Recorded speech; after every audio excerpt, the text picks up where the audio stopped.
Hey guys, Stephanie with AmericanMuscle.com here with a review of BMR's red lowered control arms with Poly Bushings for 2005 to 2014 Mustangs. In this video, we're going to go over a few different topics when it comes to these rear lowered control arms. We're going to talk about the benefits of upgraded control arms, the materials and construction of these particular arms, and we're going to talk about the install as well. I'll go over the install in more detail later, but I can tell you right now that I'm going to call this install a 1 out of 3 wrenches in the difficulty meter. BMR's rear lowered control arms are going to be a good option for the S197 owners that are looking for a fixed square steel lowered control arm that isn't going to add a lot of harshness to the ride quality through extremely stiff bushings, but that is going to help with traction and wheel hop issues. Traction and wheel hop are issues that the factory suspension allows for, and the more power and torque that your car is making, the worse the problem will get because the stock components will allow for more deflection. The bushings in these control arms are going to stop a lot of the deflection that the stock rubber ones allow for. One of the main reasons why the stock setup has so many downfalls is because soft rubber bushings are used. The soft bushings allow for a more comfortable ride that's more forgiving and an overall better experience for the average driver, which is why they're used from the factory. This, however, is bad news for those of you that want to be able to get power and torque to the ground. But you have to keep in mind that stiffer options are not always a better choice for you. If you take all the flexibility out of the suspension, then you're going to end up with an extremely stiff ride quality that isn't really going to be fun for cars on the street. You can quickly create an uncomfortable ride, and you also have to consider the shock that will then be transferred to the car in the suspension. Keeping that in mind and knowing that bushings play a big role in the equation here, these BMR control arms have a heavy-duty 95 Durameter polyurethane bushing, and this bushing is used on both the chassis and the axle side. This type of bushing is a stiffer bushing for less deflection, which is a good thing. Less deflection means less movement and flexibility and therefore improved traction.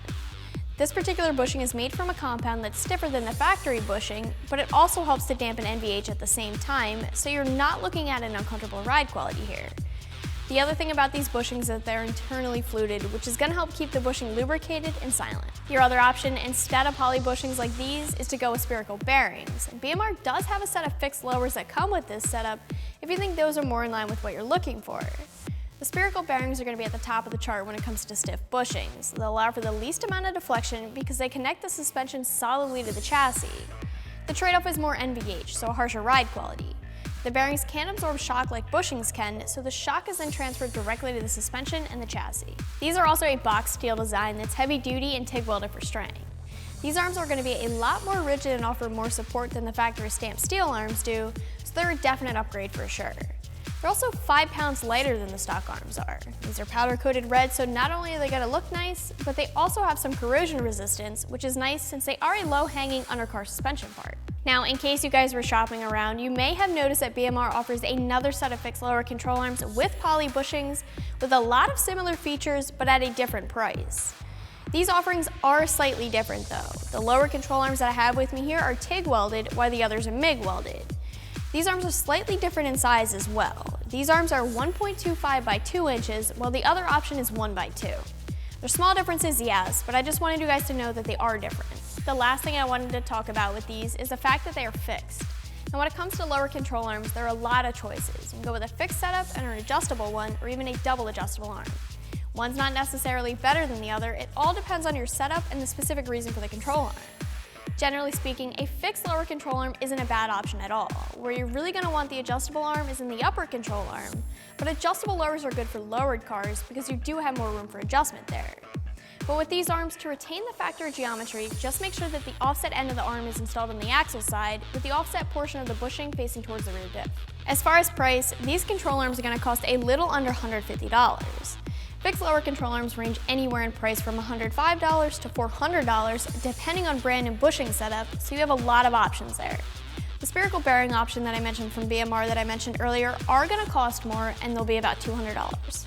So the install here is really pretty easy, and I'm going to call it a 1 out of 3 wrenches in the difficulty meter. You can plan on spending about 2 hours on the install. I'll give you a quick overview of the install so you can decide if this is something that you'd like to try for yourself or not. The brake cable does run through the control arm, so you have to detach that so you can remove your old control arms. One thing to note here is that poly bushings can be noisy if they're not properly greased, so you're going to want to make sure that you really grease these before installing and after they're on the car. Once you grease a new control arm bushing, you're ready to install, and you're gonna want to make sure that the narrow end is forward for the geometry reason that I mentioned earlier. And just a side note, if you're using jack stands, torquing the arms down to spec might be a little bit difficult because it can be hard to get the amount of leverage that you need for 130 foot-pounds of torque.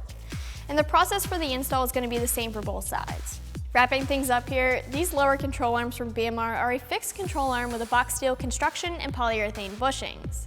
These are stiffer bushings that are going to eliminate some deflection and provide better traction, faster launches, and less wheel hop.